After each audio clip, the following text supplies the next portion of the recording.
नमो भगवते वासुदेवाय। हरे कृष्णा। राधे राधे भक्तों, इस वीडियो में आप सुन रहे हैं माघ मास महात्म्य कथा का अध्याय 19। वह पांचों कन्याएं इस प्रकार विलाप करती हुई बहुत देर प्रतीक्षा करके अपने घर लौटीं। जब घर में आई तो माताओं ने कहा कि इतना विलंब तुमने क्यों कर दिया।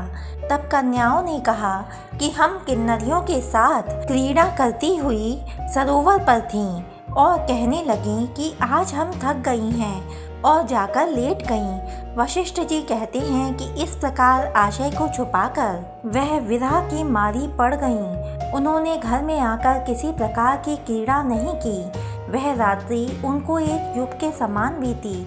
सूर्य नारायण के उदय होते ही वह अपने आप को जीवित मानती हुई माताओं की आज्ञा लेकर गौरी पूजन करने वह कन्याएं वहां जाने लगीं। उसी समय ब्राह्मण भी स्नान करने के लिए सरोवर पर आया।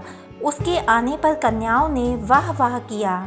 जैसे कमिलनी प्रातःकाल सूर्योदय को देखकर कहती है, उसको देखकर उनके नेत्र खुल गए और उस ब्रह्मचारी के पास चली गईं। आपस में एक दूसरे का हाथ पकड़कर चारों तरफ से उसको घेर लिया और कहने लगीं कि मूर्ख, उस दिन तू भाग गया था लेकिन आज नहीं भाग सकता।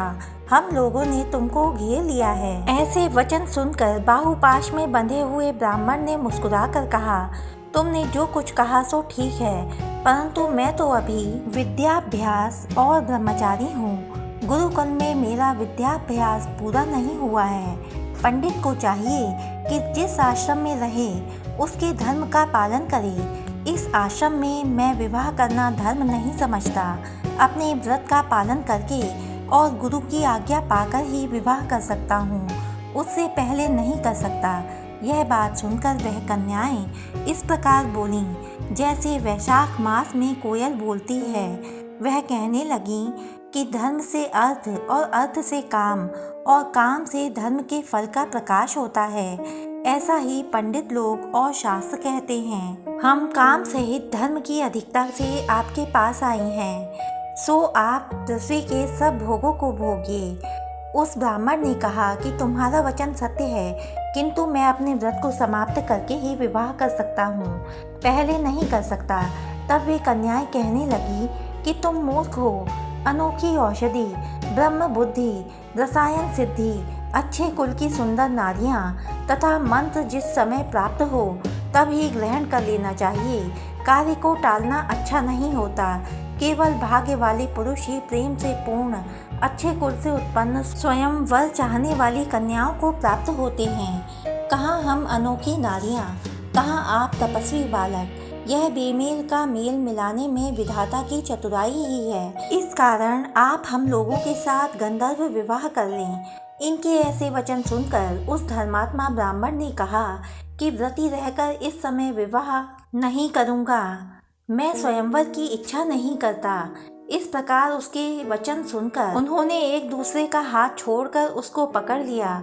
सुशील और सुसुरा ने उसकी भुजाओं को पकड़ लिया। सुतारा ने आलिंगन किया और चंद्रिका ने उसका मुख चूम लिया। परंतु फिर उसने क्रोधित होकर उनको श्राप दिया कि तुम डायन की तरह मुझसे चिपटी हो, इस कारण पिशाचिनी हो जाओ। ऐसे श्राप देने पर वह उसको छोड़कर अलग खड़ी हो गई। उन्होंने कहा कि हम निरपराधियों को वृथा क्यों श्राप दिया। तुम्हारी इस धर्मज्ञता पर धिक्कार है। प्रेम करने वाले से बुराई करने वाले का सुख दोनों लोकों में नष्ट हो जाता है। इसलिए तुम भी हम लोगों के साथ पिशाच हो जाओ।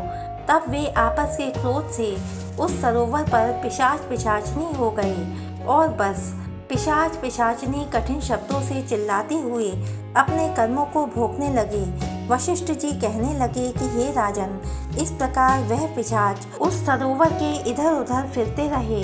बहुत समय के बाद मुनियों में श्रेष्ठ लोमश ऋषि पौष शुक्ल चतुर्दशी को उस अछूत सरोवर पर स्नान करने के लिए आए।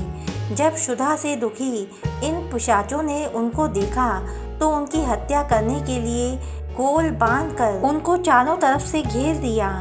वेद निधि ब्राह्मण भी वहां पर आ गए। और उन्होंने लोमश ऋषि को साष्टांग प्रणाम किया। वे पिशाच ऋषि के तेज के सामने ठहर ना सके और दूर जाकर खड़े हो गए। वेदनिधि हाथ जोड़कर लोमश ऋषि से कहने लगे कि भाग्य से ही ऋषियों के दर्शन होते हैं। फिर उन्होंने गंधर्व कन्या और अपने पुत्र का परिचय देकर सब वृतांत सुनाया और कहा कि हे मुनिवर, यह सब ही श्राप मोहित होकर आपके सम्मुख खड़े हैं। आज इन बालकों का निस्तार होगा, जैसे सूर्योदय से अंधेरे का नाश हो जाता है। वशिष्ठ जी कहने लगे कि पुत्र के दुख से दुखी हुए। वेदनिधि ब्राह्मण के ऐसे वचन सुनकर लोमश ऋषि के नेत्रों में जल भर आया और वेदनिधि से कहने लगे कि मेरे प्रसाद से बालकों को शीघ्र स्मृति पैदा हो।